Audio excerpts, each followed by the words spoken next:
Olá e sejam muito bem-vindos ao novo episódio do Ressalto Ofensivo.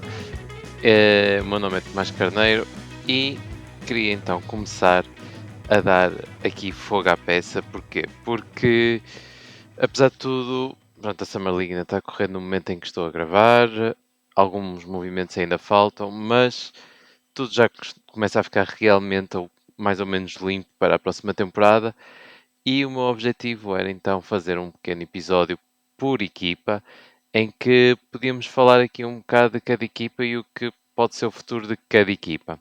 E não querendo então arranjar uma forma injusta de ordem, vou mesmo por ordem alfabética. O que significa então que vou começar pelos Atlanta Hawks. Pronto, vamos ver então sim, mais ou menos o roster dos Atlanta Hawks. Então estamos a falar de mais ou menos o roster neste momento é Nickeil Alexander-Walker, Kobe Buffkin, Dyson Daniels, Mo Gay, Jalen Johnson, Luke Kennard, Vic Krejci, Elin Ndiaye num two-way provavelmente, Asa Newell, Onyeka Okongwu, Kristaps Porzingis, Zachary Rizaché, David Roddy e Trae Young. Não há dead cap, por isso o cap é os contratos que eles têm. Estão 25 milhões abaixo do cap máximo, mas ainda estão abaixo do first apron, por isso ainda têm alguma liberdade para fazer algumas trocas ou assinar pequenos contratos, mas nada enorme. Pronto, o treinador é Quinn Snyder, como sabem. Neste momento, o meu 5 expectável para os Atlanta Hawks seria Trae Young, Dyson Daniels, Zachary Rizaché, Jalen Johnson e Onyeka Okongwu. Não acho que o Kristaps Porzingis vai iniciar. Pronto. Isto é mais ou menos o overall, assim, big picture dos Atlanta Hawks. Falando dos Atlanta Hawks para a próxima época, não dando previsão do que eu acho o que pode como acaba, não é? Porque eu isso queria fazer um episódio dedicado aí aos standings.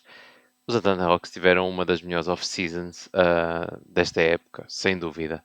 Então, considerando que vamos 1 a 1, Nickeil Alexander-Walker, o salário de 14,4 milhões por ano, incrível. Incrível, um grande contrato por um defesa de perímetro excelente que encaixa perfeitamente com a ideia que os Atlanta Hawks têm agora, que é basicamente, ok, vamos pegar no Trae Young, que é um guard pequeno, e pô-lo ao lado de big wings e big guards que possam defender e que possam complementar. O Nickeil Alexander-Walker também já mostrou que o lançamento é consistente o suficiente para se confiar nele. Estamos a falar de um jogador que encaixa perfeitamente nesta nova cultura dos Atlanta Hawks. Por isso este é dos se calhar, top 5 melhores movimentos da off-season. Foi a contratação, isto em termos de free agents, a contratação de Nickeil Alexander-Walker para os Atlanta Hawks, que obviamente que os Minnesota Timberwolves aposto que adorariam mantê-lo, mas o dinheiro não dá para tudo, e vão apostar em Jalen Clark, mas isso é outro episódio. Mais o que fizeram esta off-season, foram buscar Luke Kennard. Luke Kennard também é mais um shooter que eu acho que é importante ter. Uh, eu sinto que é daqueles jogadores que se calhar espera-se sempre um bocadinho mais do que ele realmente entrega nas equipas em que está, porque ele tem sido os melhores triplistas dos últimos anos. Todos os anos, quando se vai ver em termos de eficiência, a Luke Kennard é dos melhores lançadores, mas depois não se reflete em eu tenho um bocado de dificuldade em dizer que são empty calories, mas a verdade é que às vezes parece que os pontos com que ele contribui quando joga não são importantes, o que é uma situação bastante estranha. Ele às vezes é um bocado hesitante. No entanto, nesta equipa faz todo o sentido, mais uma vez. Se calhar um problema um bocado defensivo, se dividir o campo contra Young, mas a dividir o campo contra Young será poucos minutos, certeza contra outros 5 que façam sentido e que não consigam explorar esta parte tão bem. E, e ao mesmo tempo, mais uma vez, Luke Kennard é um sharpshooter, um dos melhores sharpshooters da liga, e o que nunca há mais, apesar de todos são sharpshooters. Draftaram também a Ace Newell que na Summer League teve uma prestação incrível. Desde já não é que Ace Newell foi uma troca em que os Atlanta Hawks assaltaram por completo os New Orleans Pelicans. Basicamente os Atlanta Hawks tinham a pick 13 porque tudo indica que queriam draftar Ace Newell, ou pelo menos tudo apontava, eles gostavam muito da Ace Newell. É a impressão que supostamente toda a gente tem, e na pick 13, se necessário, era quem eles iam escolher. A verdade é que os Pelicans vieram porque queriam a pick 13, queriam piques mais altas e ofereceram a pick 23 e a pick do próximo ano, a melhor dos Bucks e dos Pelicans, que, se vamos a pensar, é a melhor das duas. Epá, ok, os Bucks até estão a fazer alguns movimentos e que parece-me que vão aos playoffs. Uh, no entanto, se Giannis até como pedir para ser trocado, lá se vai isso ao charco, mas não sei. Os Pelicans no West não me parece bastante provável estarem a ir aos playoffs, sinceramente. Ou seja, podemos muito possivelmente estar a falar de uma top 10 pick que não está protegida. Atenção, que não está protegida. Ou seja, eles tiveram um asset enorme, quase sem nenhum custo, e acabaram por depois escolher o jogador que eles queriam. Falando então da Ace Newell. Ace Newell, eu acho que esteve bastante bem na Summer League. Obviamente não estou à espera que contribua, mas é uma escolha interessante. Vamos ver o que é que podem contribuir. Eu acho que a posição mais interessante, há duas posições muito interessantes nestes Atlanta Hawks, que é a do Big Man. Porquê? Porque vai ser de certeza que vai ser entre Onyeka Okongwu e Kristaps Porzingis, tendo em conta o que temos agora. Eu acho que Onyeka Okongwu vai ser o principal, porque já há muito tempo que é a aposta, não é? E acho que se calhar é o que encaixa melhor inicialmente com o 5 de Tyson Daniels, a Carrie Rizacher, Jalen Johnson e Onyeka Okongwu. Isto porquê? Uh, eu acho que o Porzingis já mostrou tudo o que tinha a mostrar, já é campeão, obviamente vários problemas de saúde. E eu acho que conseguimos, se calhar eles conseguem tirar melhor partido das capacidades de Kristaps Porzingis se for em vários minutos contra outras second units. Porque olhando para o 5 inicial já existem algumas armas. Trae Young, obviamente, é o solo ofensivo dos Atlanta Hawks, o maestro. Dyson Daniels, que vai desencantando de vez em quando, foi desencantando ao longo da época, melhor capacidade ofensiva, muito bom conector do jogo, roda a bola. O lançamento foi aparecendo, mas consegue criar oportunidades, ou seja, ele também vai ter uma contribuição ofensiva, principalmente ao rodar a bola. Isto só estamos focados no lado ofensivo, obviamente. Depois, a carreira Isache, que no meio da época do ano passado, o início um bocado mais tremido, um bocado semelhante como tinha na época anterior em França. No final da época começou a aquecer e mostrou também capacidade para marcar pontos de forma consistente, e acho que ele também podemos estar facilmente a falar de um jogador que eu acho para o ano, que é uma ex-Picum, que teve bastante bem, que pode chegar aos 15 pontos por jogo. Não era uma surpresa enorme para mim, 15, 16. Porque estamos a falar de um jogador que tem as capacidades atléticas e físicas para ser um lançador excelente, já mostrou indícios do mesmo. Da mesma forma, também percebe muito bem o jogo, corta em momentos exatos. Ele já na altura tinha discutido que é uma pick 1 com se calhar um ceiling, um teto baixo, mas muito dificilmente vai ser um mau jogador. É um jogador inteligente, é um jogador que conecta, é um jogador que se calhar vai ser melhor do que muitas pick 1s e se calhar vai ter uma carreira melhor que Zion Williamson até, como pick 1s, apesar de o potencial estar bem longe. Mas Zachary Rizacha tem tudo para acertar e para ser o terceiro melhor jogador de uma equipa de título. E isso eu acho que é bastante valioso. E lá está, mas isto porquê? Para justificar ainda porque é que Kristaps Porzingis acho que vem do banco. Depois temos Jalen Johnson. Jalen Johnson é claramente o segundo melhor jogador dos Atlanta Hawks, que o ano passado teve que, a meio da época, sair por causa de uma lesão. E Jalen Johnson estava numa campanha para quase All-Star. Jalen Johnson estava a ter uma época fantástica. Um dos meus jogadores preferidos de ver jogar, super atlético, uh, elétrico mesmo. Estávamos a falar de um jogador que estava com média de 19-10-5. Infelizmente só fez 36 jogos, mas 19-10-5 é excelente. Excelente mesmo. O lançamento também de triplos, apesar estava nos 31%, porém ele tentou um bocado mais pull-ups, tentou arriscar mais um bocadinho. O spacing no início da época não era o melhor. Dyson Daniels foi melhorando ao longo da época.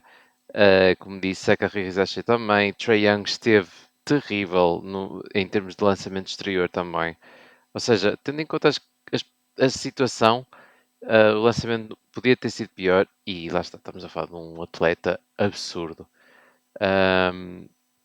E que vai certamente ser o segundo jogador mais importante ofensivamente dos Atlanta Hawks. E é isto, com tantas opções ofensivas, e eu sei que até é um bocado ridículo dizer isto, tendo em conta que o Porzingis veio dos Celtics e Celtics tinham pelo menos Tatum e Brown logo. Mas eu acho que, se fosse para o 5 inicial, ou Zachary Rizache ou Porzingis teriam a terceira opção. E um deles seria a quarta. E eu acho que não faz sentido, porque o Onyeka Okongwu, apesar de ser um posto um bocado mais baixo, e isso pode ter problemas em termos de proteção de cesto e ressaltos, é de certa forma compensada com Jalen Johnson, que é um ressaltador fantástico para o tamanho dele, para Dyson Daniels, que é extremamente alto e também um bom ressaltador para o tamanho dele, e que, no caso de Jalen Johnson, Zachary Rizache e em parte também Dyson Daniels, são muito bons rim protectors, principalmente do lado mais fraco. Ou seja, conseguem complementar às vezes essa falta de tamanho do Onyeka Okongwu. E daí achar que o Onyeka Okongwu se calhar faz mais sentido começar com o Trae Young, que é para o Trae Young também ter uma possibilidade, para além de poder se cortar para o cesto, ter capacidade de lançar para os cantos, para, lá está, Dyson Daniels, Rizache ou Jalen Johnson, ter também, no caso do pick and roll, ter uma opção do Onyeka Okongwu, que é uma lob threat. Kristaps Porzingis, apesar de ser uma lob threat também por causa da altura, não é tão elétrico. E eu acho que é aí que o Onyeka Okongwu faz mais sentido começar. Porque depois, a vir do banco, temos Nickeil Alexander-Walker, temos Luke Kennard, Kobe Buffkin jogou bem na Summer League, não sei até que ponto consegue contribuir, mas vamos considerar aqui Kobe Buffkin também. Vit Krejci, eu gosto imenso do Vit Krejci, acho que ele é um jogador da NBA e acho que também vai conseguir contribuir. E Kristaps Porzingis, eu sei, falei aqui mais ou menos 6 jogadores. Tirando o Kobe Buffkin, que eu acho que destes 6, se calhar, o que vai jogar menos, porque ainda é bastante novo e acho que os indícios que deu não são certos o suficientes para confiar nele como orquestrador da segunda unidade.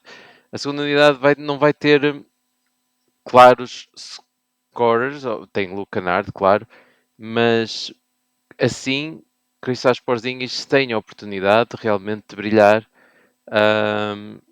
e de ser o foco ofensivo daquela equipa que nem na segunda unidade nem existe um claro orquestrador. Obviamente que eles não vão jogar sempre com só este 5, mas se tiver Dyson Daniels ou Jalen Johnson, eles são bem capazes de ser o main ball handler. No caso de nenhum deles estar, o Trae Young, Nickeil Alexander-Walker é mais do que capaz para o fazer. Luke Kennard também.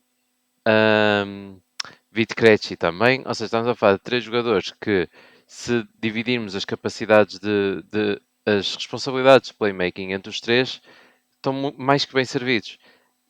No entanto, nenhum deles é o marcador que é Kristaps Porzingis. Ou seja, temos aqui a capacidade de ter Kristaps Porzingis a completamente pôr em fogo as segundas unidades.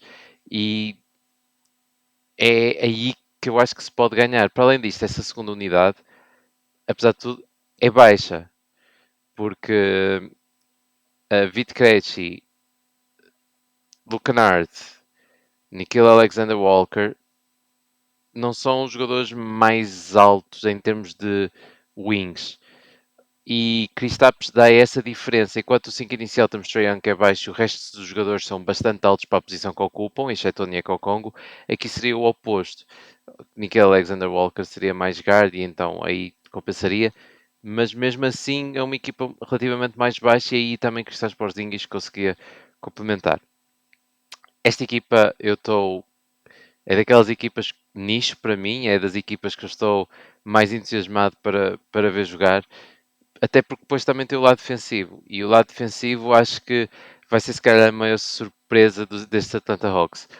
Para além de Dyson Daniels, toda a gente sabe o que Dyson Daniels é capaz, não é? Teve no voto para Defensive Player of the Year, uh, teve numa All NBA, numa All Defense, uh, ganhou o Most Improved Player, não é? Dyson Daniels é fantástico. Se calhar, eu vou dizer aqui por alto, mas o Great Barrier Thief é provavelmente o melhor defesa de perímetro neste momento na liga. Estou aqui a mandar por alto, possivelmente é. Mas pronto, estamos a falar de um jogador que arrisca bastante, o que de certa forma às vezes é bom também para Trae Young, porque ele precisa de alguém que consiga às vezes evitar certas situações, obviamente que põe em perigo em algumas situações também os Atlanta Hawks, mas Dyson Daniels é fantástico. E depois só o tamanho também que tem depois com Zachary Rizache, que no final começou a fazer rotações de forma mais correta, a ler melhor os ataques da NBA. Jalen Johnson, que tem todas as capacidades atléticas para o ser. Atenção, digo isto porque ele nos 36 jogos jogou ano passado, teve muitos bons momentos defensivos, mas acho que nunca foi consistente o suficiente. Depois a Nico Congo, que é bastante capaz também do lado defensivo.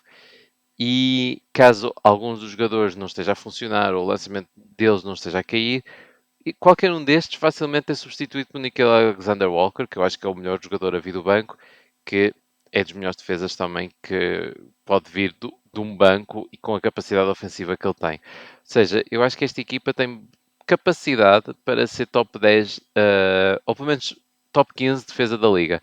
E tendo em conta que estamos a falar de uma top 15, uma equipa top 15 de defesa da liga, com Trae Young bastante presente, é muito bom, eu acho. Por isso estou muito entusiasmado para este Atlanta Hawks. Acho que fizeram os movimentos muito bem pensados. E acho que esta é se calhar a melhor equipa que Quinn Snyder alguma vez teve. Mesmo melhor que as equipas dos Utah Jazz que foram longe com Donovan Mitchell e o Rudy Gobert. Eu acho que esta é potencialmente a melhor equipa que Quinn Snyder alguma vez teve nas mãos. Quando estamos a falar do jogador 1, ou jogador 12, ou jogador 15. Eu adoro esta equipa dos Atlanta Hawks. Acho que tem muita capacidade para ir longe, para surpreender.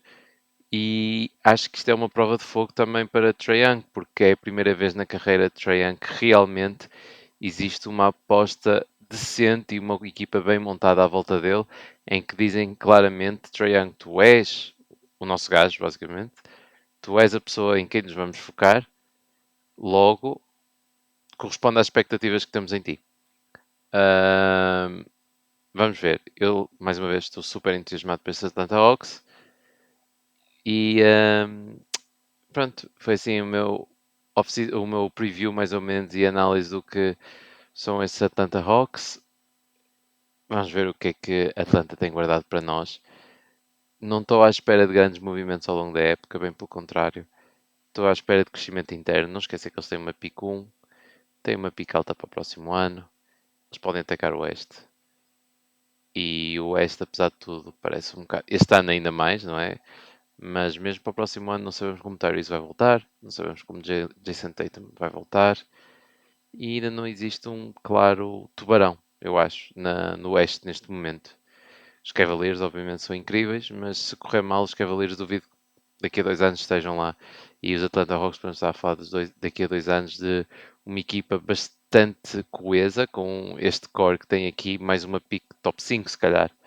Uh, por isso estou muito interessante em ver o que é que o gênio de Quinn Snyder consegue cozinhar com estes ingredientes todos e o que é que o maestro do Trae Young consegue também fazer com esta equipa que pela primeira vez parece perfeita para Trae Young para poder brilhar e deixar de ser uma liability defensiva. Atenção, que também que Trae Young eu acho que teve muito bem o ano passado e cresceu do lado defensivo ao ponto de deixar de ser continua a ser um problema defensivamente, mas deixou de ser por falta de esforço, deixou de ser por desatenção, é mesmo só porque as capacidades não o permitem para mais, eu acho. Mas pronto, é isso. O meu overall é mesmo que os Atlanta Hawks tiveram um trabalho fantástico com esta off-season. E pronto, espero que tenham gostado. O meu objetivo é fazer para as 30 equipas. E ouvimos então para a próxima equipa, que será certamente os Boston Celtics. Tchau, obrigado.